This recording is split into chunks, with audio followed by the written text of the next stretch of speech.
Hallelujah, hallelujah. God bless you. எல்லாரும் முகத்திலும் சந்தோஷம் தெரியுது. ஆமென்.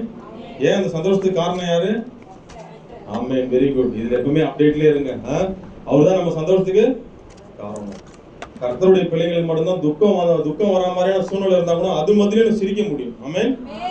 அதுதாங்க ஒரு பெரிய ஸ்பெஷல். ஆண்டவருடைய பிள்ளைகளாகிய நமக்கு நம்ம சிரிப்பு மற்றவங்களையும் தொத்திக்கணும். கரெக்டா இல்லையா? ஆமென். God bless you. அதே சிந்தையோட கூட நம்ம செய்திக்கு நேராக கடந்து போலாமா? எங்களை அளவுக்கு அதிகமாக நேசிக்கிற எங்கள் அன்பின் பிதாவே, எங்கள் இயேசு ராஜா, பரிசுத்த ஆவியானவரே, இதுவரை வழிநடத்தின இந்த எபினேசர் ஆண்டவர் இந்த செய்தியின் பகுதியிலும் அடிமையை மறைத்து நீங்க வெளிப்படுங்க. நான் சிறுகவும் நீர் பெருகுமாக நடத்துக்காங்க ஆண்டவரே. வந்த ஒவ்வொருவருடைய பிள்ளைகளுடைய இருதயங்களையும் அடியானுடைய இருதயத்தையும் நல்ல நிலங்களாக மாற்றிக் கொடுங்க ஆண்டவரே. இயேசுவின் மூலமே ஜெபிக்கிறோம் எங்கள் நல்ல பிதாவே. ஆமென். ஹல்லேலூயா. இன்னைக்கு பார்க்க போற வசனம் பாத்தீங்கன்னா எப்படி சொல்றது? சரி, ஏசாயா 41:10. இல்ல நான் சொல்றேன், நீ பயப்படாதே. ஓகே, அது சொல்லலாமா? அது இல்ல. ஓகே, யோசுவா 1:9. நான் உன்னை விட்டு விலகுவதும் இல்லை. அது சொல்லலாமா? சரி, ஓகே. உபாகம் 28:12. நீயோ கடன் வாங்க அநேக ஜாதிகளுக்கு இது சொல்லலாமா? இதெல்லாம் இல்லைங்க. இதெல்லாம் உங்களுக்கு இருக்குதான். இதெல்லாம் சேர்த்து சொல்லுகிற இந்த வேதத்தை பத்தி தான் நீங்க சொல்ல போறேன். ஹல்லேலூயா. இதெல்லாம் எதுல இருந்து எடுக்கிறீங்க? இந்த வேதத்தை பத்தி தான் இன்னைக்கு செய்தி. ஹல்லேலூயா. ஏன்னா அடிக்கடி இந்த வேதத்தை பத்தி தெரியாதனாலதான் நம்ம அநேக வேலைகளை தொய்வடைந்து போயிடுறோம். நம்ம கிட்ட இருக்கிற பொக்கிஷத்தை நாம புரிஞ்சுக்கிட்டாலே போதும். நம்ம எதை குறித்தும் குறைவின்றி நம்ம இருக்கலாம். எத்தனை பேர் விசுவாசிக்கிறீங்க? இன்னைக்கு அதனால தான் நான் முதல்ல உங்களுக்கு லைட்டா அந்த வசன சாம்பிள் தான் சொல்லியிருக்கேன். இது எல்லாமே உங்களுக்கு எனக்கும் தான். ஆமென். விசுவாசிக்கிறீங்களா? முதல்ல இன்னைக்கு தலைப்பு என்ன தெரியுமா? வேதத்தின் பலன்களை ரசிக்கிறோமா இல்ல ருசிக்கிறோமா? தலைப்பு என்ன? வேதத்தை ரசிக்கிறோமா இல்ல ருசிக்கிறோமா? அருமையான சகோதரி சாட்சி சூப்பரா சொன்னாங்க. சாட்சியில் ஒரு வார்த்தை கவனிச்சிங்களா? அந்த வேதம் அவங்களுக்கு படிக்க தெரியலனா கூட அந்த வேதத்தை பாதமா, கடவுளுடைய பாதமா நினைச்சாங்க பாருங்க. கரங்க தட்டி தான் நம்ம மேம்படுத்தணும். ஹல்லேலூயா. அதுதாங்க இம்பார்ட்டன்ஸ். அதுதான் ருசிக்கிறதுடைய அடையாளம். ஹல்லேலூயா. முதல்ல அந்த சாட்சியிலே வெளிப்படுத்துறாரு ஆண்டவர் பாருங்க. அந்த வேத வார்த்தைகளுக்கு அவங்க எவ்வளவு இம்பார்ட்டன்ட் கொடுத்தாங்க. வாக்கு தத்தத்துக்கு 1ஆம் தேதி அவ்வளவு தூரம் கேட்டாங்க பாருங்க. அதெல்லாம் தேவன் பேசுறத அவங்க உன்னிப்பா கவனிக்கிறாங்க. ஹல்லேலூயா. இன்னைக்கு அதுதான் அப்பேற்பட்ட சிறப்பு இயல்புகளை கொண்ட இந்த வேதத்தை குறித்து தான் நம்ம பார்க்க போறோம். ஆமென். நம்ம ரசிகர்களா இருக்கிறோமா இல்ல ருசிக்கிறவர்களா இருக்கிறோமா? அது ரொம்ப ரொம்ப முக்கியம். ருசிக்கலன்னு வச்சுங்களேன், ரசிகர்களா 40 வருஷம் கூட இருந்து போகலாம். இந்த சினிமா நடிகர்களுக்கு ரசிகர்கள் எத்தனை பேர் இருக்காங்க? எத்தனை வருஷமா இருக்கிறாங்க? இன்னைக்கும் எம்ஜிஆர் ரசிகர்களா இருக்கிறாங்க. கரெக்டா இல்லையா? பட் என்ன பலன்? ரசிகர்களா இருக்கும்போது எந்த பலனும் நமக்கு இருப்பதில்லை. சும்மா ஜஸ்ட் லைக் பண்றோம், அவங்க கிட்ட இருந்து ஒரு மோட்டிவேஷன் கிடைக்கும், அவ்வளவுதான். கரெக்டா? ஆனா ருசிக்கிறதுக்கு புரியுதா? அதுதான் இன்னைக்கு பார்க்க போறோம். நம்ம வேதம் அப்படிப்பட்ட கிடையாது. நீங்க ஒரு அலெக்சாண்டர் ஒரு புத்தகத்தை நீங்க வாசிங்கன்னா, ஒரு வரலாறு புத்தகத்தை வாசிச்சா கூட அதுல இருந்து நமக்கு என்ன கிடைக்கும்? ஒரு மோட்டிவேஷன் கிடைக்கும். இத்தனை காரியங்களை ஜெயிச்சாரு, எல்லாத்தையும் போராடினாரு, அந்த மோட்டிவேஷன் தான் கிடைக்கும். அந்த மோட்டிவேஷனை வச்சு ஓரளவுக்கு நீங்க என்ன பண்ணலாம்? உழைக்கிறதுக்கு வேற ஏதாவது ஒரு உங்க நம்பிக்கையை வச்சுட்டு நீங்க வாழலாம். கரெக்டா இல்லையா? ஆனா நம்ம வேதம் அப்படி கிடையாது. பல புதையல்களை கொண்டது. ஹல்லேலூயா. அதுல இருந்து நீங்க எதுவுமே அலெக்சாண்டர் பெற்ற ஆசீர்வாதங்கள் நீங்க பெற முடியாது. அவர் படிக்கிறதுனால நீங்க எதுவும் பெற முடியாது. ஆனா இதுல நீங்க கண்டிப்பா பெறலாம். எத்தனை பேர் விசுவாசிக்கிறீங்க? ஹல்லேலூயா. இதுல ஆபிரகாம் பெற்ற ஆசீர்வாதத்தை நீங்க அப்படியே பெற முடியும். எசேக்கியா வியாதியில இருந்து குணமடைஞ்ச அந்த குணமடைதலை நீங்க பெற முடியும். எத்தனை பேர் விசுவாசிக்கிறீங்க? அதுக்குதான் நான் ஒரு வசனத்தை காட்டாம ஒட்டுமொத்த வேதத்தினுடைய சிறப்பியல்புகளை உங்களுக்கு சொல்லிட்டேன்னா, நீங்க கையில இருக்கிற வேதத்தின் மேல் ஷெல்ஃப்ல வைக்கிறத உங்க கையில உட்கார்ந்து படிக்க ஆரம்பிச்சிருங்க. ஆமென். ஹல்லேலூயா. நம்ம ஒரு நாளைக்கு எத்தனை அதிகாரம் வாசிக்கிறோம்? நம்ம சர்ச்ல வேற இப்போ வெரி குட் 13ட்டாங்கப்பா. 90 டேஸ் சேலஞ்ச் போயிட்டு இருக்கு. அதனால 13ன்னு சொல்லிட்டாங்க. 1ல இருந்து 13 90 டேஸ் சேலஞ்ச் நம்ம சர்ச்ல வச்சிருக்கோம். ஆமா, இது எதுக்கு உங்களுக்கும் நான் சொல்றேன்னா, நீங்க அதை 160 டேஸ் கூட மாத்தீங்க, எவ்வளவு நாள் வச்சிருக்கீங்களோ, ஆனா தினமும் நம்ம வேதத்தை அதுக்காக தான் முதல்ல இதை நினைவுபடுத்திட்டு உள்ள போறோம். ஏன்னா வேதத்தை முதல்ல ரசிக்க ஆரம்பிக்கணும். ரசிக்கிறதுக்கே நிறைய பேருக்கு தெரியல. ரசிக்கிறவங்க தான் அதை என்ன பண்ண முடியும்? ருசிக்க முடியும். நிறைய பேர் இந்த சினிமா தேட்டர்ல கிழிப்பாங்க. ரசிகர்கள் அப்படியே இது பண்ணி அப்படியே எம்ஜிஆர் போல ஆகணும், அப்படி இப்படி பண்ணணும், அவரை போல ஹீரோ போல நினைச்சுப்பாங்க. கரெக்டா? நான் சொல்ற ரஜினிகாந்த் போல. ஆனா அதன்படி ஆக முடியுமா? என்னது புளிய பார்த்து? ஆனா ஆபிரகாம் ஆசீர்வாதம் நீங்க நானும் பெற முடியும். அந்த தேவன் தான் உங்ககிட்ட இருக்கிறார். எசேக்கியா பெற்ற வியாதியில் குணம் நீங்க கண்டிப்பா நீங்களும் இன்னைக்கு அதுதான் நம்ம பார்க்க போறோம். அதனால ஃபுல்லா நான் உங்களுக்கு சொல்லாம வேதத்தினுடைய சிறப்பியல்களை சொல்றதுனால ஃபர்ஸ்ட் நீங்க இதை நீங்க புரிஞ்சுக்கணும். வேதம் எப்படிப்பட்டது? பல புதையல்களை கொண்ட ஒரு இதுவாக காணப்படுகிறது, ஒரு பொக்கிஷமாக காணப்படுகிறது. ஸோ அதை நம்ம பார்த்து வெறிக்க பார்க்கறதுனால எந்த பிரயோஜனமும் நம்ம வாரம் வாரம் வருவோம், சபைக்கு வருவோம், மாறி மாறி நம்ம வாரம் வாரம் என்ன பண்ணுவோம், வாங்கிட்டு வசனங்களை வாங்கிட்டு அப்படியே போறது பூஜை போடுறதுக்கு இல்லை. அதை என்ன பண்ணணும், அதை எடுத்து தியானிக்கணும். வெரி குட் சொன்னாங்க பாருங்க.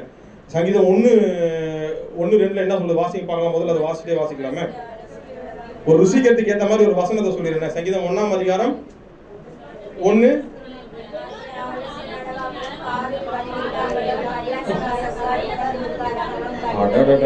சூப்பர். எல்லாமே பா, என்ன மனப்பாடம் அப்பா. எல்லாருக்குமே 100 மார்க்குங்க. எல்லாருக்குமே 100 மார்க். ஓகே, கையில பைசா இருந்தா உடனே கொடுத்துருவேன். இல்ல ஓகேவா? இவ்வளவு சூப்பர் பாருங்க. வசனத்தை அந்த அளவுக்கு நீங்க ருசிக்கிறீங்க, கரெக்டா? ஆனா நீங்க இன்னும் ருசிச்சு இதுல இருக்கிற நம்ம வந்து அந்த அதுல ஒரு அவன் செய்வதெல்லாம் வாய்க்கும்னு சொல்லப்படலாம். உங்க வாழ்க்கையில செய்வதெல்லாம் வாய்க்கிற அளவுக்கு தேவன் மாத்துவார். ஆமென். நீங்க எந்தெந்த காரியங்கள் நீங்க தேவையோட வந்திருக்கீங்களோ அதெல்லாம் நிறைவேற்றுவார்.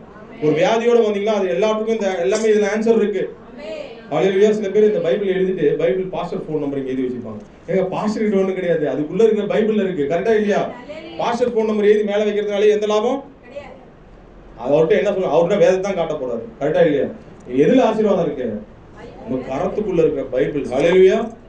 இதை நம்ம எப்படி பார்க்கணும், இது எப்படி ருசிக்கணும்ன்றதை நான் உங்களுக்கு ஒரு 2 தலைப்புல சொல்ல போறேன். அதுக்கு முன்னாடி இதை நீங்க புரிஞ்சுக்கணும். நம்ம வேதம் எவ்வளவு சிறப்பியல்களை உள்ளதுன்றதை நீங்க புரிஞ்சுக்கணும். இப்போ நீங்க அதை வந்து ரசிச்சீங்கன்னா எந்த பிரயோஜனமும் இல்லை. இப்போ ஒரு லட்டு கடைக்கு போறீங்க, ஒரு லட்டு கடைக்கு போனா என்ன கிடைக்குதாங்க? லட்டு கடைக்கு பாக்குறீங்க. நமக்கு இந்த மணலி சைட்ல ஒரு வாட்டி போனோம், சரி தெரிஞ்சவங்களுக்கு, நம்ம ஆபீஸ் ஃப்ரெண்ட் அவங்க வீட்டுக்கு போறப்போ ஒரு லட்டு கடை ஃபுல்லா என்ன பண்ணுது, அடுக்கி வச்சிருக்க ஒரே லட்டா இருக்குது. பாக்குறப்ப எனக்கே ஆசையா இருக்கு. மனசுக்குள்ளேயே நம்ம வாங்கி இறங்கி பஸ்ஸை விட்டு இறங்கி குச்சி சாப்பிடலாமான்னு இருந்தது. அந்த அளவுக்கு பார்க்கறதுக்கு டேஸ்டா இருக்கு. பட் ஆனா அதை வாங்கணும்னா என்ன தேவை நமக்கு? இப்போ பிள்ளை குட்டிகளை கூட்டு போறீங்க, ஒரு ஆசையா இப்போ எக்ஸ்பிரஸ் அவனியாப்பா, என்னப்பா அது எக்ஸ்பிரஸ் அவனி, அங்கெல்லாம் போறீங்க. அங்கெல்லாம் போனா அங்க பாக்கணும் விதவிதமா இருக்கிற இந்த பொருட்கள்லாம் பாரு. அதை வாங்கினா என்ன தேவை? சார் நான் ரசிக்கிறேன், எனக்கு ஏதாவது கிடைக்குமா? என்ன கொடுப்பாங்க சார்? ரொம்ப நேரமா ரசிச்சுட்டு இருக்கேன், ஏதாவது ஒன்று கொடுங்க.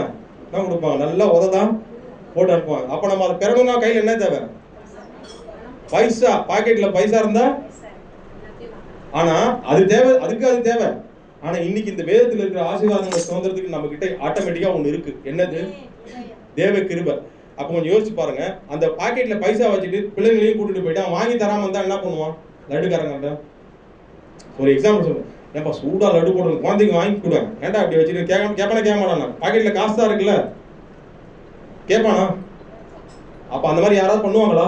பிள்ளைங்களை கூட்டு போய் கையில காசு வச்சுட்டு வாங்காம இருப்பாங்களா? ஆனா நாம அநேக வேலைகளை பண்ணுகிறோம். வேதத்துடைய முக்கியத்துவத்தை வச்சுட்டு அதை அனுபவிக்கக்கூடிய கிருபைகளை நம்ம பாக்கெட்லயும் இருதயத்தையும் வச்சுக்கிட்டு அதை நம்ம அதை அனுபவிக்காம இருந்தா யார் மேல தப்பு? ருசிக்காம இருந்தா. புரிஞ்சுட்டா? இன்னைக்கு அதை நீங்க புரிஞ்சுக்கிட்டு நம்ம போகணும். நம்ம கையில இருக்கிற வேதத்தினுடைய முக்கியத்துவத்தை புரிஞ்சுக்கணும். அந்த வேதத்தை நம்ம மியூசியம் மாதிரியும் வச்சுக்கலாம், அதை எடுத்து ஒரு ஆவிக்குரிய பட்டயமாகவும் நீங்க பயன்படுத்தலாம். ஹல்லேலூயா. நீங்க எதுவா நீங்க எடுத்து பயன்படுத்த போறீங்க? மியூசியமா வச்சு பேசுறவங்க நிறைய பேர் இருக்கிறாங்க. ஐயோ பார்வோனை அப்படி காப்பாத்தினாரு, இப்படி காப்பாத்தினாரு. இந்த மியூசியத்தெல்லாம் போனீங்கன்னா அந்த கலை அரிய பொக்கிஷங்கள்லாம் இருக்கும், கரெக்டா இல்லையா? அதை ஏதாவது எடுத்து நம்ம பயன்படுத்த முடியுமா? ஜஸ்ட் பார்த்துட்டு தான் வரும். பார்வோனுடைய வாழ்க்கையை அப்படிதான் நம்ம ரசிப்போம். பார்வோனை எப்படிலாம் அந்த பார்வோனை கடினப்படுத்தி எகிப்தில இருந்து இஸ்ரேல் ஜனங்களை ஆண்டவரே கூப்பிட்டு வந்தாருப்பா, அப்படி பேசிட்டு போறதுல அர்த்தம் இல்ல. அதே தேவன் உங்க வாழ்க்கையில செய்வார். எத்தனை பேர் விசுவாசிக்கிறீங்க? எசேக்கியா என்ன மாதிரி கண்ணீர் விடுறாரு பாருங்க. ஆனா எப்படி அதை பார்த்து தேவன் வந்து குணமாக்கியிருக்காரு பாத்தீங்களா? அப்படின்னு ரசிச்சுட்டு போறதுக்கு இல்ல, அது உங்க வாழ்க்கையில அவர் செய்வார். அது உங்க கைக்குள்ள உலகம் சொல்லுவாங்க. கைக்குள்ள இருக்கிறது ஆவிக்குரிய பட்டயமா நீங்க பாக்குறீங்களா, இல்ல இந்த மியூசியமா வச்சு பேசிட்டு போனீங்கன்னா 40 வருஷம் ரசிகர்களா தான் நம்ம இருப்போம். இனியும் நம்ம ரசிகர்கள் இல்லை, ரசிச்சு ருசிக்கிறவர்கள். ஆமென். ஹல்லேலூயா. நீங்க மாறிட்டீங்கன்னா உங்க தேவைக்கு எதுல பதில்ன்றது உங்களுக்கே தெரிய ஆரம்பிச்சிடும். இன்னொரு பாஸ்டர் அவங்க யாரா இருந்தாலும் உலகத்துல எவ்வளவு பெரிய உச்சிதமான உயரிய ஊழியக்காரா இருந்தாலும் வேதத்துல இருந்தா அவங்க பதில் சொல்ல முடியும். அது உங்ககிட்டயே இருக்கு. அவங்கள நீங்க போய் அவங்க வார்த்தைகளை கேளுங்க. ஆனா உங்க நம்பிக்கையை முழுசா யார் மேல வைக்கிறீங்க? தெய்வத்து மேலதான். அவருக்கு நீங்க மகிமை செலுத்தி நீங்க அவருக்கு நோக்கி உங்க கையில இருக்கிற வேதத்தை திறந்து படி. தினமும் ருசி. கர்த்தர் நல்லவர் என்பதை சங்கீதம் 34:8 என்ன சொல்லுது? கர்த்தர் நல்லவர் என்பதை ருசித்து பாருங்கள். அவர் மேல் நம்பிக்கையா இருக்கிற மனுஷன் அதை நீங்க மனதில் இருத்திக் கொள்ளணும். உங்க தேவன் உங்க பர்சனலா உங்களோட இடைப்படுகிறவர். ஹல்லேலூயா. அதுக்குதான் அந்த வேதம் இருக்கு. அந்த காலத்துல வேதம் கூட கையில கிடையாது. அதை வாசிச்சு கேட்டே வாழ்ந்தவங்க இருக்கிறாங்க, கரெக்டா இல்லையா? இன்னைக்கு நம்ம கையில செல்லுலாம் வந்துருச்சு. அந்தந்த என்னென்னோ ஒரு பெரிய KGF, JKV என்னென்னோ வெர்ஷன்லாம் வந்துச்சு. படிக்கிறது நம்ம கிட்ட தான் இருக்கு, ருசிக்கிறது நம்ம கிட்ட தான் இருக்கு. ஆமென். இந்த குதிரைக்கு வந்து கூட்டிட்டு போவாங்க. குதிரைக்கு என்ன கட்டுவாங்க? கடிவாளம் கட்டுவாங்க. Very good. என்ன காட்டுவாங்க குதிரைக்கு? தண்ணீர் தடாகத்துல கொண்டு போய் என்ன காட்டுவாங்க? தண்ணி காட்டுவாங்கன்னு சொல்லுவாங்க பாத்தீங்களா. குதிரைக்கு என்ன பண்ணுவாங்க? தண்ணி காட்டுவாங்க. தண்ணி காட்டுறப்போ இந்தா செல்லம் குடி கண்ணு இந்தாப்பா அப்படின்னு வாயில எடுத்து ஊற்றி ஊட்டி விடுவாங்க. என்ன பண்ணுவாங்க? அது நல்லா தாகத்துல இருக்கப்ப குதிரையை பக்கத்துல போய் காட்டா என்ன பண்ணும்? குதிரை லபக்கு லபக்குன்னு குடிக்குமா குடிக்காதா? அதுக்கு ஏதாவது சொல்லி தரணுமா? 5 அறிவு கொண்ட ஜீவன் அது என்ன பண்ணும்? போய் லபக்கு லபக்குன்னு எடுத்து குடிச்சிக்கும். அப்போ ஒவ்வொரு செய்தியை கேட்கிறப்போ அது எனக்கும் சொல்லி நீங்க என்ன பண்ணணும்? எடுத்து குடிச்சுக்கணும். குதிரைக்கு யாருமே சொல்லி தர வேண்டிய அவசியம் அது தனக்கான வாய்ப்பை சரியாக பயன்படுத்திக்குது. ஒரு 5 அறிவு கொண்ட ஜீவனை எப்படி பயன்படுத்தினா நாம எப்படி பயன்படுத்துவோம்? இத்தனை நாள் ஆலயத்துக்கு வரோம், இத்தனை நாள் போறோம், ஆனா நம்ம வேதத்தை எப்படி ரசிக்கிறவர்களா இருந்தா தயவுசெய்து இன்னிலிருந்து நம்ம ருசிக்கிறவர்களாக மாறிவிடுவோம். ஹல்லேலூயா. அப்படி நீங்க ருசிச்சுட்டே இருந்தாதான் அவருடைய வருகை நமக்கு எப்படி இருக்கும்? அதுல நம்ம ருசிச்சு அங்க போக முடியும். ஹல்லேலூயா. அப்படியே ரசிகர்களாவே இருந்தா அவர் வருகையை ரசிச்சுட்டு டாடா ஜீசஸ் அப்படி சொல்லிட்டு போயிடுவோம். என்னது அப்படி இருக்க போறோமா இல்ல ருசிக்கிறவங்களா வந்து அவரோட போக போறோமா? புரியுதா? அப்போ இந்த வேதம் எவ்வளவு இம்பார்ட்டன்ட் பாருங்க. ஆமென். ஹல்லேலூயா. ஒரு வசனத்தை கூட சொல்லிட்டானுங்க. அதுக்கு முன்னாடி சொல்லிடுறேன். இந்த குதிரையை பத்தி சொன்னேன். அந்த குதிரை கிட்ட இருந்து ஒரு பாடத்தை நம்ம கத்துக்கணும். அது காட்டினாலே என்ன பண்ணுது? குதிரைய தண்ணிய அதுக்கு வந்து தண்ணி வந்து காட்டுறாங்க. ஆனா தெய்வம் நமக்கு எதுவுமே காட்டுகிறவரா இல்ல, கொடுக்கிறவரா இருக்கு. எத்தனை பேர் நம்புறீங்க? வருத்தப்பட்டு பாரம் சுமக்கிறவர்களே நீங்கள் எல்லாம் என்னிடத்தில் வாருங்கள், நான் உங்களுக்கு இளைப்பாறுதலை காட்டுவேன் நான் சொல்லியிருக்காரு. என்ன போட்டிருக்காரு? இது எத்தனை வாட்டி சொன்னாலும் குழந்தைக்கு சின்ன பிள்ளைக்கு எடுத்து கொடுக்குற மாதிரி ஒவ்வொரு வாட்டி இந்த வசனங்களை காட்டும் பொழுதும் எதுக்கு காட்டணும்? அது நீங்களும் நானும் ருசிக்கணும். ஆமென்.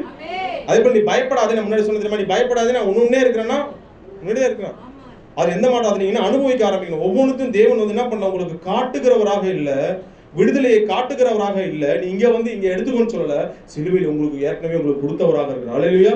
அது ஒவ்வொரு நாளும் நீ விசுவாசினா அந்த விடுதலையை நீங்க பெற்றுக்கொள்ள முடியும். ஆமென். அந்த விடுதலைக்கான வழியை வச்சிருக்கிறாரு, ஆசீர்வாதத்துக்கான வழியை அங்க வச்சிருக்கிறாரு, நித்திய ஜீவனுக்கான வழி அங்க வச்சிருக்கிறாரு. ஆமென். அப்ப அது எல்லாமே இந்த வேதத்தில் தான் இருக்கு. இப்படிப்பட்ட வேதத்தை நாம் இனியும் வந்து ரசிப்பவர்களாக மாத்திரமல்ல ருசிப்பவர்களாக மாறணும். யோவான் 5:39 என்னை ரொம்ப கவர்ந்த ஒரு விஷயம் பாருங்க. அதை ருசிச்சீங்கன்னா அதோட மெய்ப்பலன் நாங்க காட்டுறாரு ஆண்டவர். வாசிங்க யோவான் 5:39.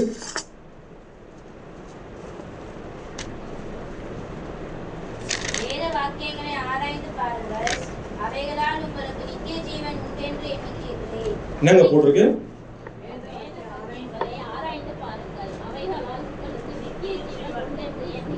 ஓகே, அதுக்கு அடுத்தது அது என்னை குறித்துன்றது யாரு? இயேசு கிறிஸ்துவை குறித்து. ஹல்லேலூயா. இயேசு கிறிஸ்துவை குறித்து சாட்சி சொல்லுகிறதுன்னு சொல்லி ஆண்டவர் வந்து என்னை குறித்து சாட்சி சொல்லுங்க ஆண்டவர் அங்க சொல்றாரு. அப்ப இந்த வேத வசனங்களை ஆராயும் பொழுது கர்த்தர் பாருங்க எவ்வளவு நல்லவர் பாருங்க. நிறைவான ஒரு பலனை முதல்ல காட்டிட்டார். அதை ஆராயும் போது உங்களுக்கான வருகிற நிறைவான பலன் என்ன? அதை ருசிக்கும் போது உங்களுக்கு நிறைவான பலன் என்ன? நித்திய ஜீவன். நம்ம வேதத்தை வாசிக்கும் பொழுது இது ஜீவன் உள்ள வார்த்தைகள்னு எண்ணி நீங்கள் நானும் படிக்கணும். ஆமென். இது என்ன ஒரு நாள் என்ன வந்து மறித்து அநேக வேலைகளில் பிரச்சனைகள்ல நம்ம சூழ்நிலைகள்ல ஒரு மடிஞ்சு போற மாதிரி ஒரு மாதிரி மைண்டு ஷக் ஆகிறப்பெல்லாம் நம்ம எதுக்கு நமக்கு ஜீவன் அளிக்குது? இந்த வேத வார்த்தை. வியாதி பயமுறுத்துதா? எடுத்து வேதத்தை வாசிங்க, வசனத்தை எடுத்து வாசிங்க. ரூம்ல கதவு தாப்பால் போட்டு நீங்க பாட்டு வசனங்கள் எடுத்து எசேக்கியா பகுதியை வேற ஏதோ ஒரு எடுத்து வாசிங்க. எந்தெந்த சம்பவங்கள்லாம் எல்லாமே உங்க வாழ்க்கையில் அப்ளை ஆகும். ஆமென். அதுதான் நான் இன்னைக்கு பேசிட்டு இருக்கேன். அதனால அது நித்திய ஜீவன் வரல உங்களுக்கு. ஆனால் தேவன் வந்து ஒரு குறைச்சி மதிப்பிடல. தேவன் வந்து அந்த இடத்துல இந்த வேத வசனங்களை ஆராய்வதனால் உங்களுக்கு பெரிய மாடி தருவாரு அப்படின்னு சொல்லி அதோட நிறுத்திக்க. அதெல்லாம் வந்து மாறிடும். தேவன் என்ன சொல்றாரு? நிறைவான பலனை தான் காட்டுறாரு. என்ன பலன் அது? ஆமென். நித்திய ஜீவன் வரல உங்களுக்கு ஆசீர்வாதம். நீங்க எதுக்கு சின்ன சின்ன விஷயம்லாம் கலங்குறீங்க அப்படின்ற ஹல்லேலூயா. இதெல்லாம் உங்களுக்கு ஒண்ணுமே நீங்க வேத வசனத்தை ஆராய்ஞ்சீங்கன்னா நித்திய ஜீவன் வரல உங்களை தேவன் நடத்துவார். எத்தனை பேர் விசுவாசிங்க? ஹல்லேலூயா. அப்படி இருக்கிறப்ப சின்ன சின்ன பிரச்சனை அந்த இந்த பிரச்சனை விட்டுருவாரா? உங்களை நித்திய ஜீவனும் கொண்டு போறான்ட்டாரு இந்த வேத வசனத்தை ஆராய்ஞ்சீங்கன்னா. அப்பனா நடுவுல விட்டுட்டு போற தெய்வம் நம்ம தெய்வம் இல்ல. அதனால சின்ன சின்ன பிரச்சனைகள் எல்லாம் கவலைப்படாதீங்க. வேத வசனம் ஜீவனுள்ள வார்த்தைகள் நீங்க முதல்ல வாசிச்சீங்கன்னா அதுல இருக்கிற அந்த ஆழத்தை நீங்க என்ன பண்ணுவீங்க? புரிந்து கொள்வீங்க. அது அந்த ஆழமானது உங்களை நித்திய ஜீவன் வரை நடத்துகிறதுன்றதை நீங்க ஆட்டோமேட்டிக்கா புரிஞ்சுப்பீங்க. ஆமென். பாருங்க, இதை அனுபவிச்சு ருசிக்கிறவங்க எழுதின ஒரு வார்த்தை நான் உங்களுக்கு சொல்ல பாருங்க. சங்கீதம் 119:92 எடுத்து வாசிங்க. உமது வேதம் அது எடுத்து வா. சங்கீதம் 119:92. ஒவ்வொரு பகுதியா சொல்லிட்டே போ. ஏங்க என்ன மாதிரியான எக்ஸ்பீரியன்ஸ் பர்சன் இந்த மாதிரி சொல்லியிருப்பாருங்க. இந்த வேதத்தை எந்த அளவுக்கு ருசிச்சிருந்தா அவர் சொல்லியிருப்பாரு. நம்ம அநேக வேளையில துன்ப நேரங்களில் நம்ம எங்க போயிடுறோம்? மனிதர்களை தேடி, சொந்தக்காரங்க வீட்டுக்கு, புலம்பல்ல போன்ல நம்ம நிறைய பேர் போன்லாம் புலம்புறோம். ஆனா அவர் எங்க வச்சிருக்கிறார் தன்னுடைய மன மகிழ்ச்சியை? அவர் தான் சொல்றாரு, உமது வேதம் எனது இது எழுதினவர் எஸ்ராவா இல்ல தானியேலா தாவீதான்னு சொல்லிட்டு பல குழப்பங்கள் இருக்கு. ஒருவேளை தாவீதா கூட இருக்கலாம். சங்கீதம் 119 எழுதினுடைய யாரும் சரியான ஒரு விடை இல்ல. தானியேல்னு சொல்றாங்க, எஸ்ரான்னு சொல்றாங்க, தெரியாது. ஆனா எழுதுனது யாரா இருந்தாலும் 3 பேருமே தேவ பக்திக்குரிய ஒரு மனிதர்கள் என்பதை மட்டும் தெரிந்து போகணும். அவங்க வாழ்க்கையில இது எக்ஸ்பீரியன்ஸா வச்சுட்டாங்க. எத்தனை பேருக்கு வேதம் வாசிக்கிறது எக்ஸ்பீரியன்ஸ் ஆகணும்னு விசுவாசிக்கிறீங்க? ஹல்லேலூயா. வேதம் வாசிக்கிறது ஏதோ ஒரு பாடத்தை முடிச்சது இல்ல, அது வாழ்க்கையில அனுபவமாக்கிக்கணும். ஹல்லேலூயா. அதுதான் ரொம்ப ரொம்ப முக்கியமான ஒண்ணு. அவர் பாருங்க, தான் வாழ்க்கையில தான் வேதனையில சந்திச்சுட்டு இருக்கும்போது அவர் சொல்றாரு, அவருடைய எது எனக்கு மன மகிழ்ச்சியா? உமது வேதம் எனக்கு மன மகிழ்ச்சியா இல்லைன்னா நான் எப்பவோ என்னைக்கோ காலி ஆயிட்டு இருப்பேன். புரியுதா? இன்னைக்கு நான் நின்று பேசுறேன், நானும் அதே தான். அந்த வேதம் கர்த்தருடைய வார்த்தை என்ன மாத்தலாம், நானும் என்னைக்கோ போய் சேர்ந்துருக்க வேண்டியதுதான். தைரியமா சொல்ல முடியும். கர்த்தருடைய வார்த்தை தான் என்னை நிலைநிறுத்தி பேச வைக்கிறது. ஆமென். அதை உங்களுக்கு புரிய வச்சுட்டு தான் உள்ள போகணும்னு ஆசைப்படுறேன். இப்பதான் நான் உள்ளே போறேன். இந்த வேதம் இத்தனை மகிமை கொண்ட இந்த வேதத்தை குறித்து இன்னும் ஒரு வசனத்தை கூட உங்களுக்கு நான் தெரியப்படுத்தினா நல்லா இருக்கும். உமது சங்கீதம் 119:18 வாசிமா. சங்கீதம் 119:18 என்னங்க போட்டிருக்கு? இன்னைக்கு இந்த செய்தியை கேட்கிறோம், என்னையும் சேர்த்து நம்ம உங்களையும் சேர்த்து. இப்ப நம்ம இந்த செய்தியில இந்த வேதத்தில் இருக்கிற அதிசயங்களை பார்க்கும்படி நம்ம கண்களை திறந்தருளும். அந்த ஜபத்தோட இந்த வசனத்தை ஜபமா வச்சு உள்ள போலாமா? இந்த செய்தியை கர்த்தர் தான் ஆசீர்வதிக்கணும், அவர் தான் நடத்தணும். இப்பதான் உள்ளே போறோம். சரி, வேதத்தை ரசிக்கிறோமா ருசிக்கிறோமான்னு பார்த்துடும் தலைப்பு. இப்ப அதை பத்தி ஒரு சிறப்பேர்களை கொஞ்சம் தான் சொல்லிட்டேன். பல பலன்களை உள்ளடக்கி நான் கொஞ்சம் தான் சொல்ல முடியும். எல்லாத்தையும் சொன்ன நேரம் போயிட்டே இருக்கும். அப்படிப்பட்ட இந்த வேதத்தை நம்ம எப்படி எதுக்காக ருசிக்கிறோம் ரொம்ப முக்கியம். நம்மளாம் மனிதர்கள். ஸோ 2 காரியங்களுக்கு கண்டிப்பா நம்ம அந்த வேதத்தை ருசிப்போம். கரெக்டா இல்லையா? ஒண்ணு, உலக தலைப்பு போட்டுங்க. முதல் உலக ஆசீர்வாதங்களுக்காக நம்ம உலகத்துக்கு நமக்குன்னு ஒரு தேவைப்படுதுல, உலகத்தில் என்னதான் இருந்தாலும் நமக்கு உலகத்தை தேவைப்படுதா இல்லையா? ஆசீர்வாதங்கள், உலக ஆசீர்வாதங்களுக்காக நம்ம எப்படி இதை ருசிக்கணும், அது ஒண்ணு. 2வது, ஆவிக்குரிய ஆசீர்வாதங்களுக்காக இதை எப்படி ருசிக்கணும், இதுதான் நீ பார்த்து முடிக்க போறோம். அதுக்கு ஒரு 2 எக்ஸாம்பிள்ஸ் நான் உங்களுக்கு சொல்லிட்டு முடிக்க போறேன். உலக ஆசீர்வாதங்களுக்காக நம்ம வேதத்தை எப்படி ருசிக்கணும் அப்படின்றதுக்கு என்ன ஒரு சில உதாரணம் காட்ட பாருங்க. ஃபர்ஸ்ட் ஆபிரகாம் எடுத்துங்க. ஆதியாகமம் 12ஆம் அதிகாரம் எடுங்க. இன்ஸ்ட்ரக்ஷனையும் கூட சொல்லிடுறேன். ஆசீர்வாதம் எல்லாமே இன்ஸ்ட்ரக்ஷன் இல்லாம ஒருபோதும் என்னது உங்களுக்கு வராது. இன்ஸ்ட்ரக்ஷன் இல்லாத ஆசீர்வாதம் வராது. ஆதியாகமம் 12ஆம் அதிகாரம் எடுங்க. நான் ஆபிரகாம் பத்தி தான் சொல்லியிருந்தோம் அல்லவா? ஆபிரகாமத்துல இருந்தே ஆரம்பிக்கலாம். ஆதியாகமம் 12ஆம் அதிகாரம் 1ஆம் வசனம் 2-3 வாசிங்க.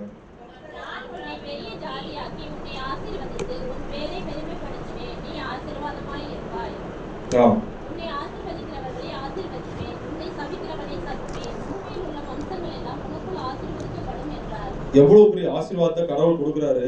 இந்த இடத்துல என்ன ரொம்ப ரொம்ப கவர்ந்த ஒரு விஷயம், இந்த இவ்வளவு பெரிய ஆசீர்வாதத்தை கொடுக்கிறாரு. ஆபிரகாமுடைய மனது எங்க இருந்தது தான் முக்கியம். அவருடைய மனது, இந்த குதிரையை நீங்க ஞாபகம் வச்சுங்க. என்னது நான் சொன்ன இந்த குதிரை ஞாபகம் வச்சுங்க. சரி, இப்ப நான் சொல்ல போற இந்த இன்ஸ்ட்ரக்ஷனை நோட் பண்ணி. இந்த இன்ஸ்ட்ரக்ஷன் தான் ரொம்ப முக்கியம். எல்லாருக்கும் தெரிஞ்ச விஷயம் தான். ஆனா இந்த இன்ஸ்ட்ரக்ஷன் தான் கடைசி வரலும் நமக்கு இந்த ஆசீர்வாதங்களை சுதந்திரத்துக்கு உதவும். அது இவர் எப்படி இந்த ஆசீர்வாதத்தை சுதந்திரிச்சுக்கிறாரு, உடனே தன்னை என்ன பண்றாரு, இந்த ஆசீர்வாதத்தை ருசிக்கிறதுக்கு தன்னை அர்ப்பணிக்கிறாரு. ஆசீர்வாதத்தை நீங்கள் நானும் ருசிக்கணுமா? முதல்ல அவருடைய வார்த்தையை விசுவாசிக்கணும். போடுங்க. எத்தனை பேர் நம்புறீங்க? ருசிக்கணும்னா முதல்ல என்ன பண்ணணும்? அவருடைய வார்த்தையை விசுவாசிச்சு கீழ்ப்படிக்கணும். 2 காரியம் தான். இதை வச்சுதான் இதுதான் இன்ஸ்ட்ரக்ஷனே. இதை நீங்க செஞ்சீங்கன்னா உலக ஆசீர்வாதத்தையும் பெறலாம், 2வது என்னது நித்திய ஆசீர்வாதத்தையும் பெறலாம். அதனால ஒரே இன்ஸ்ட்ரக்ஷன் தான். நீங்க ருசிக்கணும்னா என்ன பண்ணணும்? குதிரை என்ன பண்ணும்? அந்த இடத்துல தண்ணி தடகாத போன என்ன பண்ணும்? லபக்குன்னு இது பண்ணுது. இந்த இடத்துல ஆபிரகாம் என்ன பண்றாரு, அதான் நீங்க கவனிக்கணும். நான் உடனே ருசிக்கணும். அந்த ஆசீர்வாதம் எனக்கு வேணும், அது நான் என்ன பண்ணணும்? Very good. என்ன பண்ணணும்? கீழ்ப்படிக்கணும். அதை மைண்ட்ல ஒரு ஃபிக்ஸ் பண்ணிக்கிறனால தான் என்ன சொல்றாரு பாருங்க. 14ஆம் வசனம் வாசிங்க. ஃபர்ஸ்ட் வசனத்துல என்ன சொல்றாரு ஆண்டவர், அந்த காலத்துல பெரிய பெரிய கற்பனைகள்லாம் இல்லப்பா. என்னது நீ 10 கட்டளைகள்லாம் ஆண்டவர் கொடுக்கல. ஆண்டவர் சொல்ற எல்லா வார்த்தையுமே கட்டளை. ஹல்லேலூயா. எத்தனை பேர் விசுவாசிக்கிறீங்க? எல்லா வார்த்தையுமே கற்பனை. அதுக்கு அவர் கீழ்ப்படுகிறார். அது பாருங்க. ஆதியாகமம் 12:1 வாசிங்க.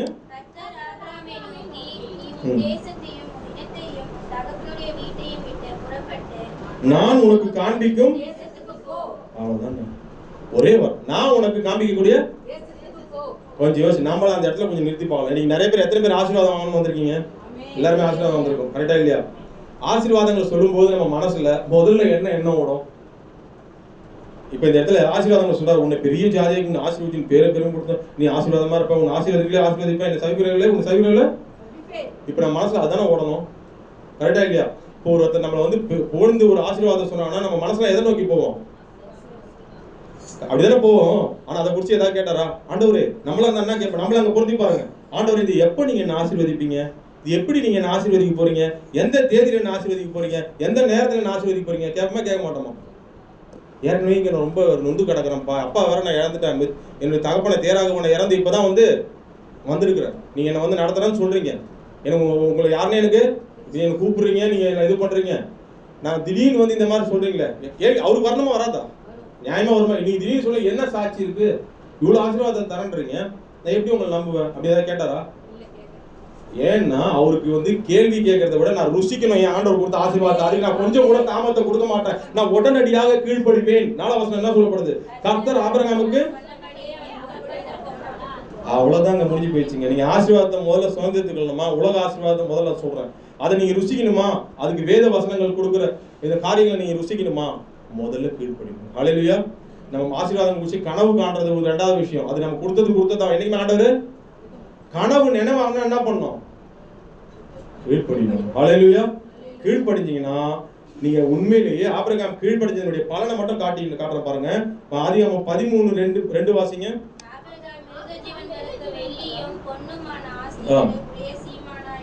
என்னப்பா அது? கீழ்ப்படி அதை பார்த்தீங்களா? ருசிக்க ஆரம்பிச்சாரா? குதிரையை ஞாபகம் வச்சுட்டீங்க. 5 குதிரை எப்படி இருக்கு பாருங்க. இவர் உடனே என்ன பண்ணாரு? இவர் ஆபிரகாம் உடனே கீழ்ப்படி ஆரம்பிச்சாரு. என்ன கேள்வி எதுவுமே கேட்கல, கீழ்ப்படிச்சு என்ன பண்ணாரு? 13:2 அதுக்குள்ள எப்படி ஆகிட்டார் ஆண்டவர்? இன்னைக்கு யாரெல்லாம் எந்தெந்த தேவை குறைவோடு கூட வந்திருக்கிறீங்களா? நமக்கு ஆண்டவர் அந்த ஆசீர்வாதம் வேணும் தான். ஏன்னா நம்மள ஆசீர்வதிக்க தான் தேவன் என்ன பண்றாரு? ஆசீர்வதிக்க விரும்புறாரு. உங்க மூலமா மத்தவங்களையும். நம்மளாம் ஆபிரகாம் நமக்கு தாத்தாவா அப்பாவா? தாத்தா. ஆனா அப்பா தான் நமக்கு செல்லமா கூப்பிடுறோம். வேதம் அப்படிதான் சொல்லுது, விசுவாசிகளுக்கு தகப்பன். அந்த ஆசீர்வாதத்தை நம்ம பெற்றுக்கொள்ளணும்னா நம்ம என்ன பண்ணணும்? முதல்ல விசுவாசி கண்ணை மூடி கீழ்ப்படிக்கணும். ஹல்லேலூயா. கீழ்ப்படி ஆரம்பிச்சீங்கனாலே உங்க வாழ்க்கையில நீங்க ஆட்டோமேட்டிக்கா உங்க அக்கௌண்ட்ல போய் சேருது. ஒரு நாள் ஆதியாகமம் 13:12 போல உங்க வாழ்க்கையில தேவன் உங்க உயர்த்துவார். ஆமென். அதனால நீங்க மனசுல ஞாபகம் வச்சுங்க. அதனால தான் பாருங்க, நான் உங்களுக்கு இந்த ஆசீர்வாதங்களை சுதந்திரிச்சு கொள்ளணும்னா ரொம்ப ரொம்ப முக்கியமான விஷயம் இன்ஸ்ட்ரக்ஷன். என்னதுங்க? இன்ஸ்ட்ரக்ஷன். தேவன் வந்து எதையுமே வந்து இன்ஸ்ட்ரக்ஷன் இல்லாம கண்டிப்பா கொடுக்கவே மாட்டார். அதை நீங்க மனசுல ஞாபகம் வச்சுங்க. ஒரு வசனத்தை கூட வாசிங்க. உபாகம் 28:1 எடுங்க. நீங்க ருசிக்கணுமா ஆசீர்வாதத்தை வேதத்துல இருந்து? வாசிமா. இதோ நான்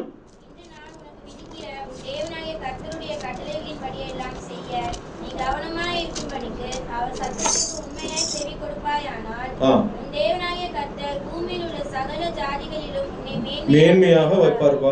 அதுல இருக்கிற எல்லா ஆசீர்வாதமும் உங்களுக்கு எனக்கும் பாருங்க. அப்ப ஆபிரகாமுக்கு சொல்றதுக்கு இந்த கற்பனை கட்டலாம் இல்ல, ஒரே வார்த்தை, நீ என்ன நான் காமிக்க தேசத்துக்கு. இன்னைக்கு நமக்கு கட்டளை கற்பனைகள்லாம் தேவன் கொடுத்திருக்கிறாரு. உன்னிடத்தில் உன் தேவனாய கர்த்தரிடத்தில் முழு இதயத்தோட முழுமை அன்பு கூறுவாயாக. அதே போல சக மனிதனிடத்துல என்ன பண்ணோம்? அன்பு கூறுவாயாக. பல 10 கட்டளைகள் இதெல்லாம் இருக்கா இல்லையா? நமக்கு அந்த ஆபிரகாமுக்கு என்னன்னு தெரியாது. அவன் சொல்ற வார்த்தையெல்லாம் வேத வாக்கு. உலகத்துல பொதுவா சொல்லுவாங்க, அவனுக்கு எப்ப பார்த்தாலும் அவன் சொல்றதுதான்ப்பா வேத வாக்கு. எப்ப பார்த்தாலும் அவன் சொல்றதான் என்ன பண்றான்? கேட்கறான்ப்பா. ஆபிரகாமை பொறுத்தவரை அப்படிதான். எப்ப பார்த்தாலும் கர்த்தர் சொல்றதுதான் எனக்கு வேத வாக்கு. இப்ப எனக்கு வேத வாக்கு நிறையவே இருக்கு. பல கட்டளைகளை தேவன் எனக்கு கொடுத்திருக்கிறார். கரெக்டா இல்லையா? அதெல்லாம் சுருக்கி 2 கற்பனையா கொடுத்திருக்கிறார். கரெக்டா இல்லையா? அப்ப நாம என்ன சொல்றோம் அந்த இடத்துல? இன்று நான் உனக்கு விதிக்கிற உன் தேவனாகிய கர்த்தருடைய கட்டளைகளின் படியெல்லாம் செய்ய நீ கவனமா இருக்கும்படி அவர் சத்தத்திற்கு உண்மையாய் செவி கொடுப்பாயானால் உன் தேவனாகிய கர்த்தர் பூமியில் உள்ள சகல ஜாதிகளும் உன்னை. பாஸ்டர் கிட்ட கேட்கணும். இனிமேல் இந்த வாக்குத்தத்தை அட்டை பிரிண்ட் போடுறாங்க தெரியுமா? பிரிண்ட் போடுறப்போ என்கிட்டே தான் பல தைரியமா கேளுங்க. நெக்ஸ்ட் டைம் நம்ம சர்ச்சில் கூட இது வந்து இடம் வந்து எப்படி போடணும்னா புள்ளியா வச்சுட்டு உன்னை மேன்மையாக வைப்பார் அப்படி போட்டாங்கன்னா தயவு செய்து எல்லாரும் ஏன் என்ன பண்ணணும்? பாஸ்டர் கிட்ட கேட்பீங்களா கேட்க மாட்டீங்களா? நீங்க ஆபிரகாம் சந்ததியா இருந்தா கேட்பீங்களா கேட்க மாட்டீங்களா? ஏங்க அவர் பாஸ்டர் ஒருவேளை காடு போறதுக்கு இடம் இல்லப்பா, நான் தான்ப்பா கொஞ்சம் சுருக்கி போட்டேன். வேணாங்க எனக்கு வேணாங்க பாஸ்டர், அவனா காசு ஒன்னா கொடுத்துட்றேன். நான் என்ன பண்றேன்? தயவு செய்து எங்களுக்கு காட்டுல ஃபுல்லா தாங்க. நாங்களாம் ஆபிரகாமுடைய சந்ததி, எங்களுக்கு முன்னாடி சொல்றது எங்களுக்கு தேவைப்படுது. கர்த்தர் உன்னை மேன்மையாக வைப்பார்னு சொல்லி மட்டும் போட்டீங்களே, அதுக்கு முன்னாடி இருக்கிற காரியங்களை போடாம நாங்க அதை தெரிஞ்சுக்காம நாங்க ஒவ்வொரு வாட்டியும் வாரம் வந்து ரசிகர்களா இருந்துட்டு ஐயோ சூப்பரா இருக்கு வசனம், காலையில எழுந்துக்கிறப்பெல்லாம் ரசிகர்களா நாங்க எழுந்து சூப்பரா இருக்கு ஐயோ அப்படியே முத்தம் கொடுத்துட்டு அப்படியே போறோம். ஆனா அதுக்கு முன்னாடி இருக்கிற வார்த்தை என்னங்க? முன்னாடி இருக்கிற வார்த்தை பெருசா இருக்கு. இடம் பத்தலையா பாஸ்டருக்கு? இந்த வருஷம் சொல்லிட்டேன், சபையில நீங்களோடு தெரிஞ்சுக்க. யாராவது தயவுசெய்து பாஸ்டிட்ட பல கேள்வியில பல ஃபோன் பண்ணிலாம் கேட்கறாங்கல்ல, பாஸ்ட் இப்படி பண்ணலாம் அப்படி பண்ணலாம். ஆனா நீங்க முதல்ல கேட்க வேண்டியது என்னது?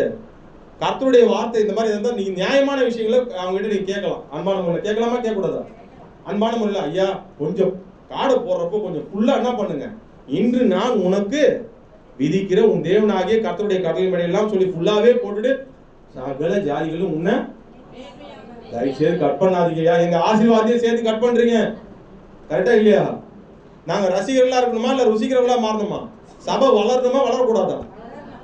வளரணும். ஆபிரகாம் ஆசீர்வாதத்தை சுதந்திரிச்சுமா வேணாமா? பூமியில் உள்ள ஆசீர்வாதங்கள் பூமியில் எல்லாம் உனக்குள். அப்ப இந்த சபை ஆசீர்வாதிப்பு பெருகணும்னா என்ன வேணும்? முன்னாடி இருக்கிற இன்ஸ்ட்ரக்ஷன் வேணும். ஆபிரகாம் உடனே எதுக்கு இம்பார்ட்டன்ட் கொடுத்தாரு? தாவிக்கிட்டு தன்னுடைய போய் ஆசீர்வாதத்தை குறிச்சு கேள்வி கேட்கல. முதல்ல தாவிக்கிட்டு என்ன பண்றாரு? நான் காமிக்கும் தேசத்துக்கு அதை தான் அவர் உடனே போனார். அப்ப நாங்களும் கீழ்படிக்கணும் ஐயா. அப்ப நீங்க காடை தயவு செய்து கொஞ்சம் பெருசாக்கி போடுங்கயா அப்படின்னு சொல்லி கேட்போமா? கேட்கலாம், தப்பே இல்லை. அந்த காசை கூட கொடுக்கலாம், தப்பே இல்லை. யாருக்காக? நமக்காக, நம்ம பிள்ளைங்க. கரெக்டா நான் சொன்னது. அப்போ இதை மனதுல வைத்துக் கொள்ளுங்க. இதே மாதிரி இன்னொரு வசனம் கூட ரொம்ப யாத்திராகமம் 15:26 எடுங்க. ஏதாவது ஒரு வியாதியில இருக்கிறீங்களா? முன்னாடி இருக்கிற இன்ஸ்ட்ரக்ஷனை கவனிச்சுட்டு அதை நீங்க கீழ்படிங்க.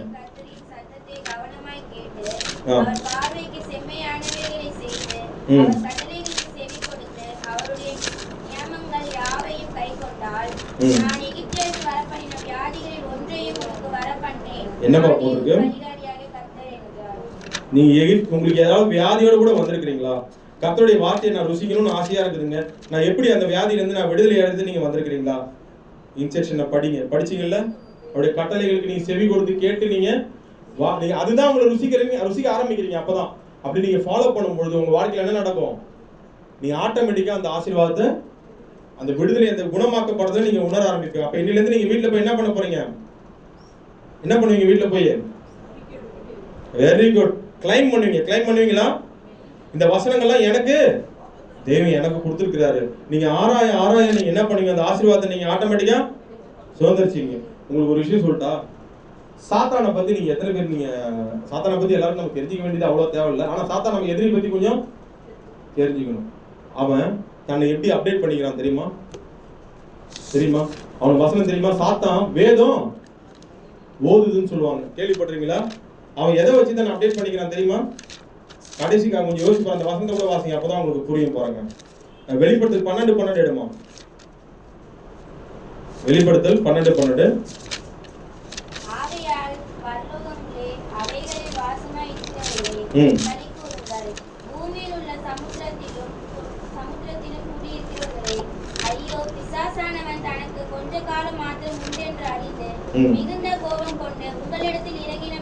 போதுப்பா. பிசாசானவனுக்கு தனக்கு கொஞ்ச நாள் இருக்குதுன்னு எதை வச்சு தெரிஞ்சுக்கிறான்? வேத வசனங்கள். அவனுக்கு எப்படி தெரியும்? அவனுக்கு தனக்கு கொஞ்ச நாள் தான் இருக்குன்றது எப்படி தெரியும்? கர்த்தர் ஏற்கனவே அவனுக்கு நீ தீர்ப்பை அவர் நியமித்தது அவனுக்கு தெரியுமா தெரியாதா? பிசாசுக்கு தனக்கு தீர்ப்பை கடவுள் நியமித்திருக்கிறார், தெரியுதா இல்லையா? நல்லா கவனிங்க. அவனுடைய தந்திரத்தை புரிஞ்சுங்க. இன்னைக்கு நம்ம புரிஞ்சுக்கிட்டாதான் நம்ம வேதத்தை நம்ம ருசிக்கவே முடியும். பிசாசு உங்களையும் என்னையும் எப்படி தான் ஏமாத்துவான்? கர்த்தருடைய வார்த்தை பொய்ன்னு சொல்லி ஏமாத்துவான். அவன் எப்படி தெரியுமா? அப்படி இல்ல, கர்த்தருடைய வார்த்தையெல்லாம் தன்னை அப்டேட் பண்ணிப்பான். கரெக்டா இல்லையா? ஐயோ தீர்ப்பு இருக்கு, ஆனா கூட அவன் தன்னை திருத்திக்கிறானா? தீர்ப்பு இருக்கு, அது உள்ள என்னால முடிஞ்சதை நான் என்ன பண்ணுவேன்? நான் எப்படி அழிய போறேன். கரெக்டா இல்லையா? என்னால முடிஞ்சதை அழிக்க போறேன். அவன் அப்படி செய்யறான்னு ஒரு சபிக்கப்பட்டவன் தான் அழிய போறான்னு தெரிஞ்சு வேதத்துல தன்னை அப்டேட் பண்ணிக்கிறான். தனக்கு கொஞ்ச காலம் உண்டு அவன் அறிஞ்சுக்கிறான் அந்த வேதத்துல. அவனே அப்படி பண்ணும் பொழுது நீங்களும் நானும் ஆபிரகாமின் ஆசீர்வதிக்கப்பட்ட சந்ததி, நாம எப்படி நம்ம வசனங்களை கிளைம் பண்றோம்? நமக்கு இன்னைக்கு புரியுதா? ஆசீர்வாதத்துக்கு எப்படி கிளைம்? அவன் அப்படி அப்டேட் பண்ணிக்கிறான்னா, சாத்தான் வேதம் ஓதுன்னா நம்ம சொல்றோம். இயேசுநாதர் கிட்ட சோதனையில போய் என்ன பண்றான்? வசனங்களை பேசுறான். ஆனா நாம எந்த அளவுக்கு வசனங்களை அறிக்கை செய்யணும்? இன்னைக்கு நமக்கு இந்த ஆசீர்வாதம் நமக்கு கொஞ்ச காலம் கிடையாது, கொஞ்ச காலம் மாத்திரம் உண்டு என்று அறிந்து அவன் சொல்லலாம். நமக்கு இந்த வேத வசனங்களை ஆராய்வதனால் நமக்கு என்ன உண்டு? நித்திய ஜீவன் உண்டுன்னு வேதம் தெளிவாக சொல்கிறது. அல்லேலூயா. அப்ப இந்த ஆசீர்வாதங்களை நீங்க ஏதாவது வியாதியோட வந்திருக்கிறீங்களா? நீ பயப்படாத, உன்னுடைய இருக்க. நீங்க அதை என்ன பண்ணீங்க? ரசிக்கிறதுல அதை ருசிக்க ஆரம்பிச்சோம். அல்லேலூயா. அதே போல எசேக்கியேல் சொன்னபடி அந்த வார்த்தை என்ன பண்ணுது? இதோ உன் விண்ணப்பத்தை கேட்டேன், உன் கண்ணிலே கண்டேன், இந்த குணமாக்க. வியாதியில வந்தீங்களா? குணமாக்க. நான் கிளைம் பண்ணுங்க அந்த வசனத்தை. தெய்வம் என்ன விடுதலை ஆக்குவார், நீங்க விசுவாசிங்க. அல்லேலூயா. ஐயா உங்க பாதத்தை விட்டா எனக்கு வேற எதுவுமே இல்லைன்னு சொல்லி நீங்க ருசிக்க ஆரம்பிச்சிருங்க, எக்ஸ்பீரியன்ஸ் ஆகிங்க. ஆனா அதுக்கு முன்னாடி எசேக்கியாவை பத்தி நம்ம பேசிக்கிட்டே இருக்கோம். எசேக்கியாவை பத்தி நம்ம பார்க்கும்போது முன்னாடி ஒரு வார்த்தை இருக்கும், அதையும் கவனிக்கணும். அவர் கீழ்ப்படிஞ்சு கர்த்தருக்கு உத்தமமா இருந்தார். அதனாலதான் அதை கேட்கறதுக்கான ரைட்ஸ் அவர் பெற்றார். எத்தனை பேர் நம்புறீங்க? அதே 2 ராஜாக்கள்ல அந்த வார்த்தை வரும். நீங்க வீட்டுல கூட போய் வாசிங்க, நேரம் இல்ல. நான் அப்படியே ஏன்னா நிறைய ஒரு சில காரியங்கள்லாம் சொல்ல வேண்டியது இருக்கிறதுனால அந்த வசனங்கள் நீங்க வீட்டுல போய் கூட வாசிங்க. அந்த பகுதி நீங்க எத்தனை பேர் வாசிருக்கீங்க? அதுல வந்து பாத்தீங்கன்னா முன்னாடி பாத்தீங்கன்னா அந்த எசேக்கியேல் உத்தமமா இருந்தார். யார் அவரு? கர்த்தருக்கு கீழ்ப்படிஞ்சு உத்தமமா வாழ்ந்ததுனாலதான் ஒரு கிளைமேட் அந்த வசனத்தை எடுத்துட்டு போனார். அப்ப புரியுதா? கீழ்ப்படிதல் எப்படி எப்படிலாம் அப்ளை ஆகுது பாருங்க. நீங்க வசனத்தை ருசிக்கணுமா? ஒரே வார்த்தை என்னது? கீழ்ப்படி, விசுவாசித்து, அவ்வளவுதாங்க. இது உலக ஆசீர்வாதத்துக்கு. இந்த உலக ஆசீர்வாதத்தை குறித்து சொல்லணும்னா நிறைய சொல்லலாம். நான் ஒரே ஒரு உதாரணத்தை எடுத்துக்கேன். இன்னொரு உதாரணம் பாத்தீங்கன்னா லூக்கா 8ல வந்து நீங்க வீட்டுல போய் வாசிங்க, அது நேரம் இல்லை. அவங்க பாருங்க 3 நாள் கர்த்தருடைய வார்த்தையை லூக்கா 9ஆம் அதிகாரத்துல வரும், 11, 12, 13ல வரும். லூக்கா 9ல 3 நாள் வந்து என்ன பண்ணாங்க ஜனங்க? கர்த்தருடைய வார்த்தையை, அது நீங்க முக்கியமான வார்த்தையை நீங்க கவனிக்கணும். லூக்கா 9ஆம் அதிகாரம் பண்ணுங்க. தேவன் எப்படி பேசுற பாருங்க. 11ஆம் வசனம் வாசிங்க.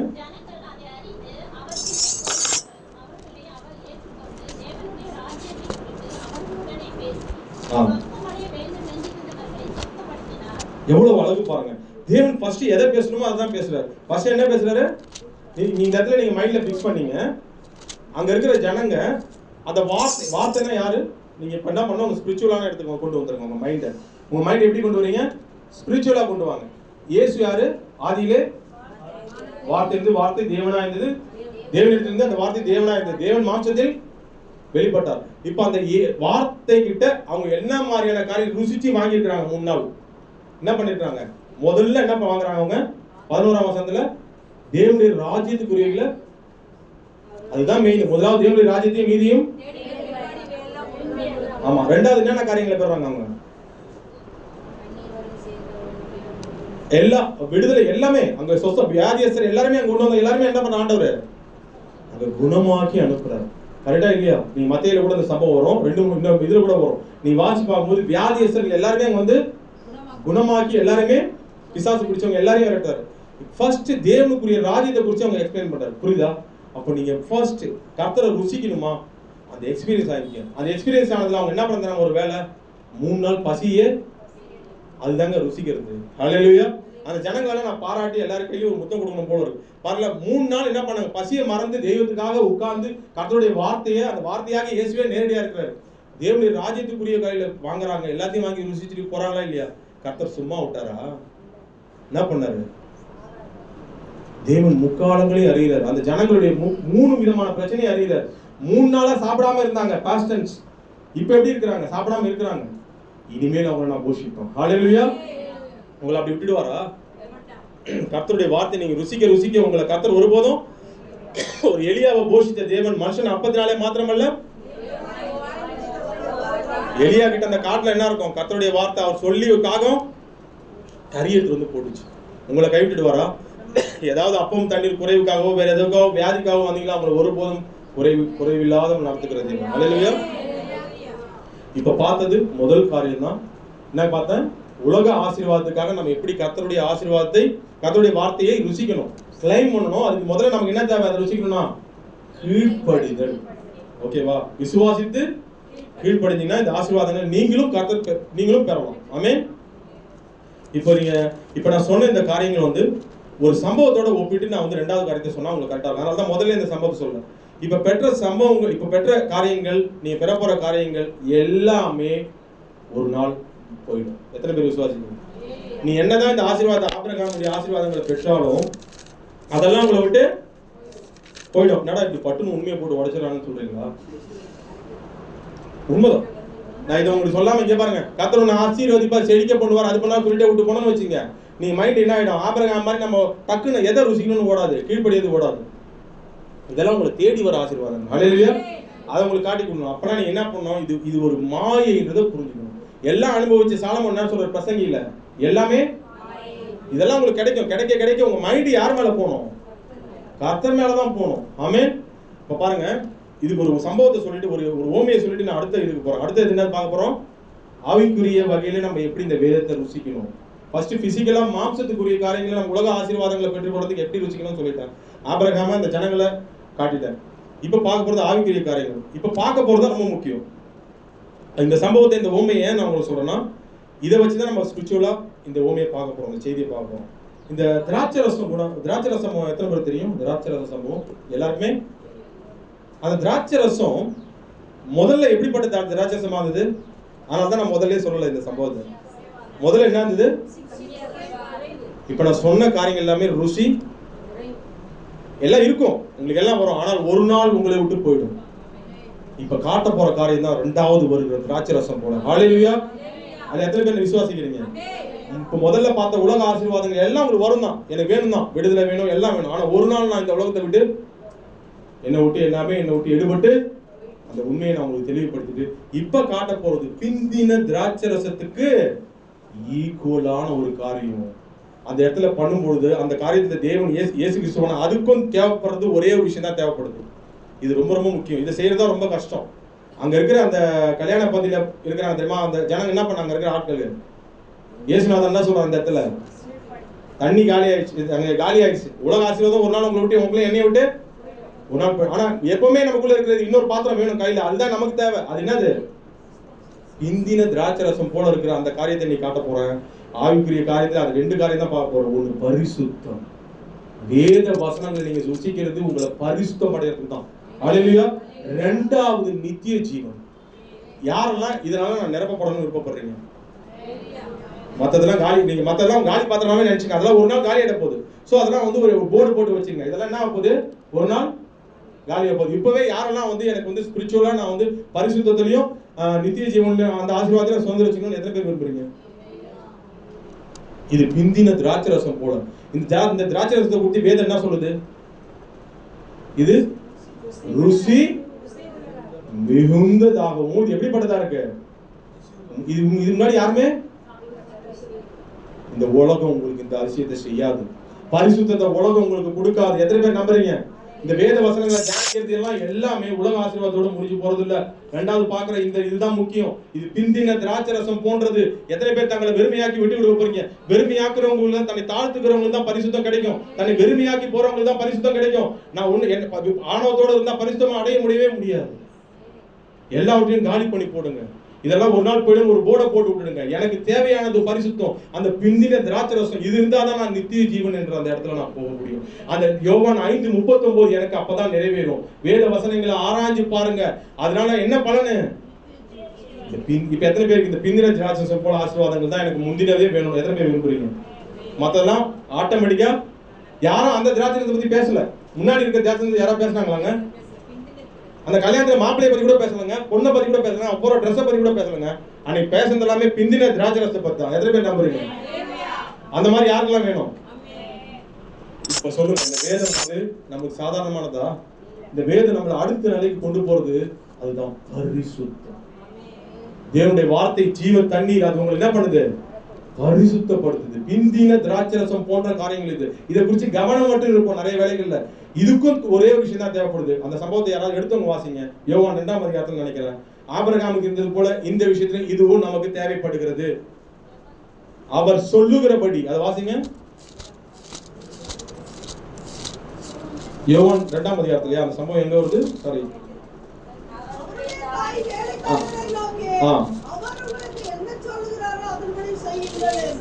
ஆமென், ஹல்லேலூயா.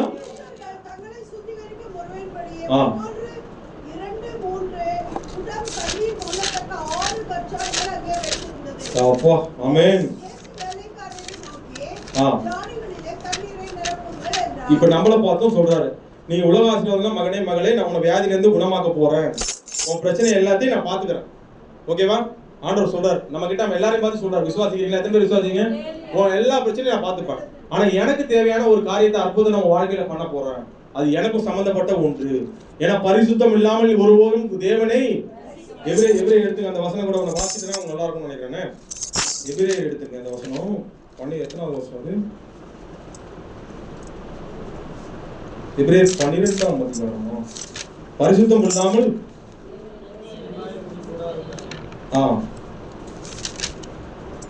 ஓகே, அது எழுதவங்க தயவுசெய்து வாசிங்க. நான் எழுதுனேன். எபிரேயர் 12ஆம் அதிகாரத்துல போறது, பரிசுத்தம் இல்லாமல் தேவனை ஒருபோதும் யாரும் தரிசிக்க முடியாது. அதே போல மத்தேயு 5:8 என்ன சொல்லப்படுது? இருதயத்தில் பரிசுத்தம் உள்ளவர்கள் அவர்கள் பாக்கியவான்கள் அவர்கள் தேவனை. யாருக்கெல்லாம் அந்த பரிசுத்தம் வேணும்? நான் இத்தனை ஆசீர்வாதத்தை பெற்றுட்டு நான் உலகத்தோடு நிறைவேறதுக்காக என் வேதம் என்ன, வேதத்தை நான் ருசிக்கிறவன் கிடையாது. என் வேதத்தை நான் ருசிக்கிறதுனுடைய முக்கியமான நோக்கமே நான் பரிசுத்தம் அடைந்து தேவனை தரிசிக்கவே. எத்தனை பேர் விசுவாசிக்கிறீங்க?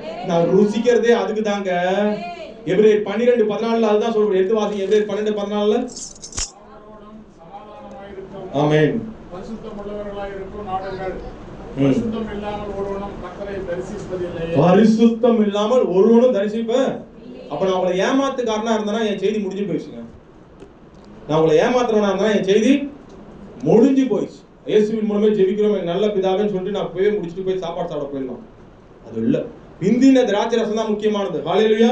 எல்லாம் முடிஞ்சு போய் காலி ஆயிடுச்சு. ஆனா ஒரு இதெல்லாம் காலி ஆயிட போகுது. நம்ம ஆசீர்வாதங்கள்லாம் ஒரு நாள் காலி ஆயிடும்.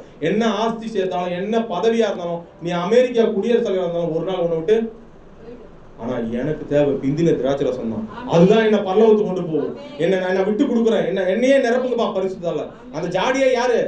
நாம தான். பரிசுத்தாவினா நிரப்புங்கப்பா. அந்த பிந்தின திராட்சை ரசம் தான் எனக்கு வேணும்.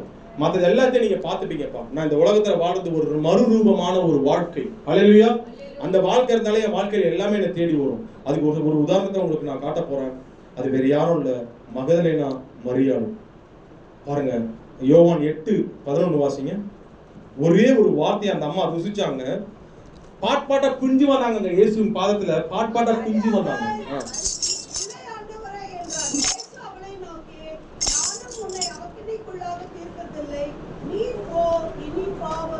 என்னங்க போட்டிருக்கு?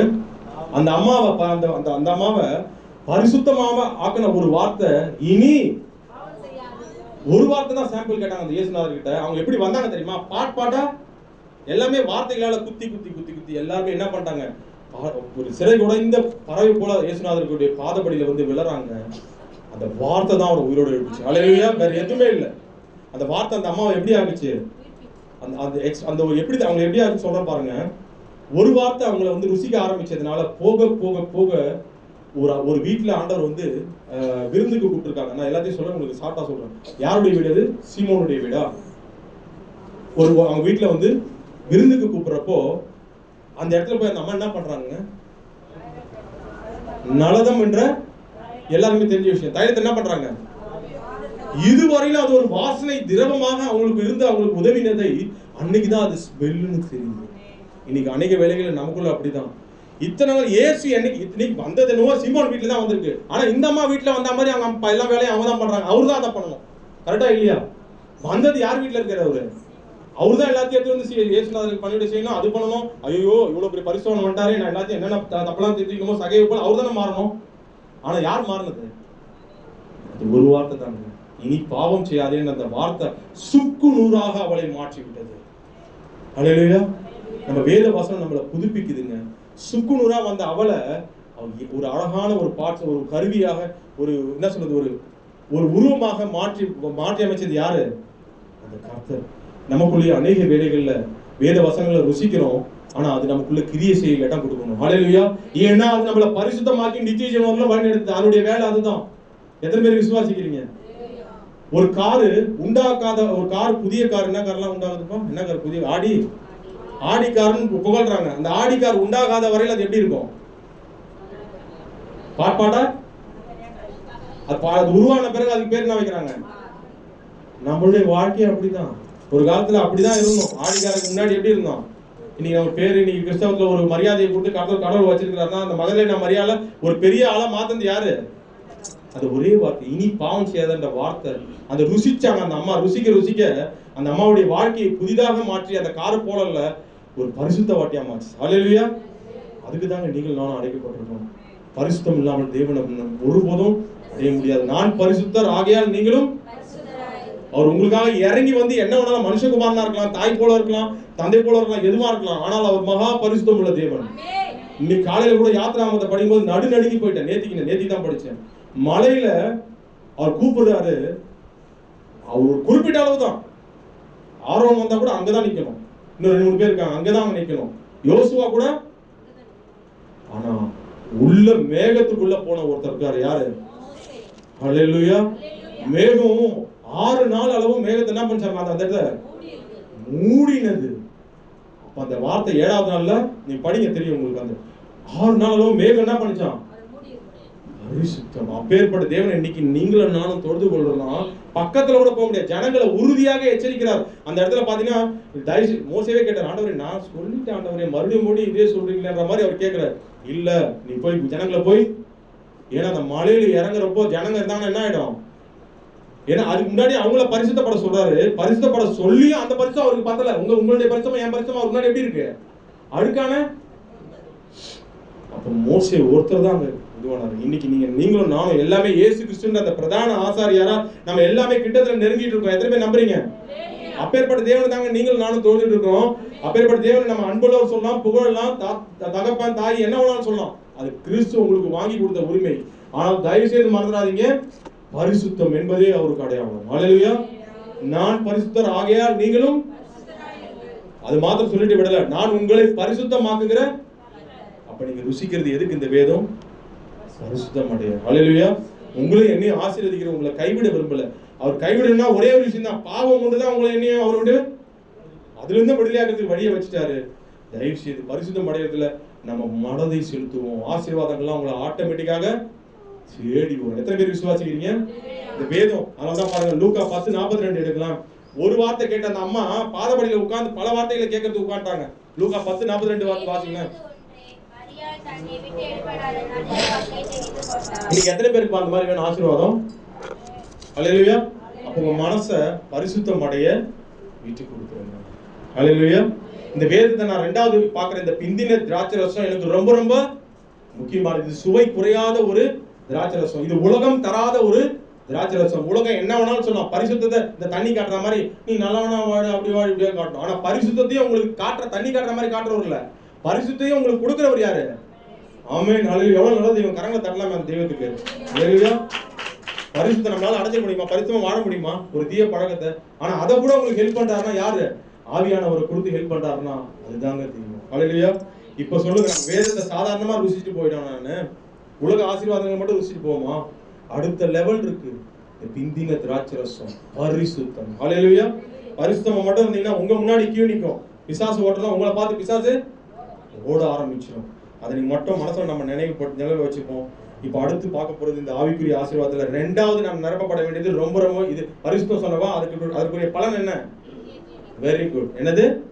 இது கண்டிப்பா இதுல நிரப்பப்படணும். இதையே யார் வர இந்த உலகத்துல யாருமே நான் சொர்க்கத்துக்கு கொண்டு போவேன் அப்படி போன யாருமே உங்களை ஒருபோதும் கொண்டு போக முடியாது. யாரு தருவா? அதுக்கும் அவர் சொல்லுகிறபடி நான் கீழ்ப்படிஞ்சாதான், ஆபிரகாம் போல கீழ்ப்படிஞ்சாதான் இந்த ஆசீர்வாதத்தை நீங்கள் நானும். அங்க இருக்கிற எல்லாமே விசுவாசி கீழ்ப்படிஞ்சு அந்த ஜாடியில என்ன பண்ணாங்க? இன்னைக்கு உங்களுக்கு எனக்கும் அந்த ஜாடியில நிரப்பறதுக்கு ஒண்ணு இருக்கு. என்னன்னு சொல்லுங்க பார்க்கலாம். யாராவது தெரிஞ்சவங்க சொல்லுங்க பார்க்கலாம். இன்னைக்கு அந்த ஜாடி இருக்குதுங்க, அது திராட்சை ரசமா ஃபர்ஸ்ட் பரிசுத்தத்தை திராட்சை ரசமா மாத்தி ஒரு அதிசயத்தை தேவன் வாழ்க்கையில செய்வார். எத்தனை பேர் விசுவாசிக்கிறீங்க? அதே போல நித்திய ஜீவனை நம்ம கொடுப்பாரு. ஆனா அந்த ஜாடியில நிரப்பறதுக்கு நம்ம கையில ஒண்ணு இருக்கு. என்ன சொல்லுங்க பார்க்கலாம். இவ்வளவு நேரம் பேசிட்டு இருக்குது அதை பத்தி தான். Very good. விசுவாசம், கீழ்ப்படிதல், எல்லாத்தையும் நிறைந்த ஜீவ தண்ணீர், ஜீவ வார்த்தையால அதை நிரப்ப. எத்தனை பேர் விசுவாசிக்கிறீங்க? நீங்க ஜீவ வார்த்தையால நிரப்ப அவர் சொல்லுகிறபடி கீழ்ப்படுகிறீங்களவா, கண்டிப்பா நீங்க பரிசுத்தம் அடைஞ்சு ஜீவன் அடைவீங்க, நித்திய ஜீவன். அதனாலதான் யோவான் 4:14 வாசிங்க. நான் கொடுக்கும் தண்ணீருக்கோ வாசிங்க. யோவான் நான் அவனுக்கு கொடுக்கும் தண்ணீர் அவனுக்குள்ளே நித்திய ஜீவகாலமாய் ஊறுகிற நீரூற்றாய் இருக்கும். ஆமென். ஹல்லேலூயா. அவருடைய வார்த்தை பரிசுத்தமான அபிஷேகம் அந்த ஜீவ தண்ணீரால உங்களை நீங்க நிரப்பப்படுறதுக்கு விட்டு கொடுத்தீங்கன்னா கண்டிப்பாக நீங்க பரிசுத்தமாக ஆக முடியும். என்ன ஆகுது? நித்திய ஜீவனையும் சுதந்திரிச்சுக்க முடியும். யாருக்கெல்லாம் இந்த ஆசீர்வாதம் வேணும்? இல்ல முதல்ல அந்த ஆசீர்வாதமே போதுங்க, எனக்கு உலக ஆசீர்வாதமே போதும்னா அப்படி தேவன் விடுறவர் இல்ல. ஹல்லேலூயா. பாதியிலே நீங்க விட்டுட்டு போவீங்களா உங்க பிள்ளைங்களை? நீ என்ன அடையணும்னா பரிசுத்தம் தேவைன்றதுதான். நீ என்ன வேணாலும் நீ கேளு, நான் தரேன். ஆனா என்ன அடையணும்னா என்ன வேணும்? அதை அடைஞ்சே தீரணும். அது உள்ள நான் அவனுக்கு எவ்வளவு வேணாலும் ஹெல்ப் பண்றேன். விழுந்தா கூட தூக்கி எழுப்பிட்டு, ஆனா நீ அடைய வேண்டியது என்னது? கர்த்தர். அதுக்கு தான் ஆவியானவர் நமக்கு தந்திருக்கிறார். இந்த கடைசி காலத்துல அவருடைய வருகை வருதுங்க. நம்ம ரசிகர்களா இருந்து அப்படியே போயிடக்கூடாதுங்க. இந்த வசனத்தை நம்ம இப்படியா ருசிச்சோம்னா, பிந்தின திராட்சை ரசத்துக்கு ருசிச்சோம்னா இந்த பரிசுத்தத்தை அடைஞ்சு நம்ம நித்திய ஜீவனை அடைய முடியும். ஹல்லேலூயா. ஒரு எச்சரிப்பை பார்க்கலாமா? தேவன் அதை பார்த்துட்டு நான் முடிக்க போறேன். மத்தேயு 19ஆம் அதிகாரம் எடுங்க. 20, 21, 22. தேவன் அடுத்த லெவலுக்கு கொண்டு போகிறதுக்கு ஒரு ட்ரை பண்ணாரு. ஆனா இவங்க இடம் கொடுக்கல. செத்த ஈ மாதிரி ஒரு காரியம் அவருடைய இதுல விழுந்து போயிடுச்சு. இவைகளை எல்லாம் என் சிறுவயது முதல் கைக்கொண்டிருக்கிறேன். இன்னும் என்னிடத்தில் குறைவு என்ன என்றான். அதற்கு இயேசு, நீ பூரண சர்வனாய் இருக்க விரும்பினால் போய் உனக்கு உண்டானவைகளை விற்று தரித்திரருக்கு கொடு. அப்பொழுது பரலோகத்தில் உனக்கு பொக்கிஷம் உண்டாயிருக்கும். பின்பு என்னை பின்பற்றி வா என்றார். அந்த வாலிபன் மிகுந்த ஆஸ்தி உள்ளவனாய் இருந்தபடியால் இந்த வார்த்தையை கேட்ட பொழுது துக்கமடைந்தவனாய் போய்விட்டான். குறைவுள்ள திராட்சை ரசத்துக்கு ஆசைப்பட்டு போயிட்டான். குறைவுள்ள திராட்சை ரசம்னா அவனா சொன்ன, என்ன உன்னிடத்துல குறைவு இருக்கான்னு கேட்டாரு. குறைவு இருக்குதான், அதுதான் நான் நிரப்பத்துக்கு வரேன்றாரு. என்ன நிரப்ப போறாரு ஆண்டவர்? அடுத்த லெவல் ஒரு செத்த ஈ இருக்கு, அதை எடுத்து செத்த ஈ என்ன பண்ணணும்? தைலம் முழுவதும் என்ன பண்ணுமா? செத்த ஈ பண ஆசை அங்க இருக்கு. பரலோக ராஜ்யத்தை தடை பண்ணுகிற அந்த காரியம், வேதத்தை ருசிக்க முடியாம அடுத்த லெவலுக்கு கர்த்தருடைய வார்த்தையை கேட்க விடாம பண்ணுகிறதுல மிக முக்கியமான பங்கு வகிக்கிறது எது? பண ஆசை. எல்லா தீமைக்கும். இப்ப இந்த இடத்துல ஒரு செத்தையுமா இருக்கிற அந்த காரியத்தை எடுத்து போட்டுட்டு தேவன் அடுத்த லெவலுக்கு பிந்தின திராட்சை ரசத்தால நிரப்ப போறாங்க. உங்க இடத்துல குறைவு இருக்குப்பா, நீ என்ன பண்ற? உங்ககிட்ட இருக்கிறது எல்லாத்தையும் என்ன பண்ற? எடுத்து போய் தரித்திரருக்கு கொடுத்து நீ என்னை பின்பற்றி வா அப்படின்னு சொல்றாருவா. அந்த குறைவை மட்டும் அவர் இது பண்ணிட்டாருன்னு வச்சுங்களேன், கர்த்தர் 2 காரியங்களை நிரப்பி பாருங்க. உண்மையிலே நிஜமாக ஒரு பரிசுத்தவான அவரை மாத்திருப்பாரு, தன்னுடைய சீடனா மாத்தி எதை கொடுத்துருப்பாரு? அவர் கேட்டு என்ன கேள்விக்காம வந்தாரு? அவரு நித்திய ஜீவனை குறித்து கேட்க வந்தாரு. கொடுத்துருப்பாரா? கொடுக்க மாட்டாரா? பாருங்க, சின்ன ஒரு இதுல மிஸ் ஆயிடுச்சு பாருங்க, எவ்வளவு மோசம் பாருங்க. ஏன்னா பிந்தின திராட்சை ரசத்தை குறித்து அக்கறை கிடையாது. இன்னைக்கு பிரசங்கங்கள்லாம் நம்ம கேட்கிறோம் நிறைய, பிந்தின திராட்சை ரசம் போல இதுதான் சுவை மிகுந்தது. எத்தனை பேர் விசுவாசிக்கிறீங்க? ரசிக்கப்பட்டு இன்னமும் ஆசீர்வதிப்பார், மேன்மையாகப்பார், இதுலயே அப்படியே காலத்தை தள்ளக்கூடாது. அடுத்த லெவலுக்கு நீங்க பரலோகம் போகணும். ஏன்னா இன்னைக்கு இருக்கிற தேதி எப்ப கர்த்தருடைய வருகை இருக்கும்னு யாருக்குமே. அப்ப நீங்க வந்தா நீங்க அதை பெற்றுக்கணும். என்ன வேணும் உங்களுக்கு? மேலோட்டமா புல் மேய்ஞ்சிட்டு போறாம போக கூடாது. ரசிச்சு ருசிக்கணும் அந்த வேத வார்த்தைகளை. அப்பதான் நீங்க நித்திய ஜீவன் என்ற பலனை பெற்றுக்கொள்ள முடியும். இந்த மனிதன் நிரப்பப்படாம விடாம போனதுக்கு காரணம் பண ஆசை.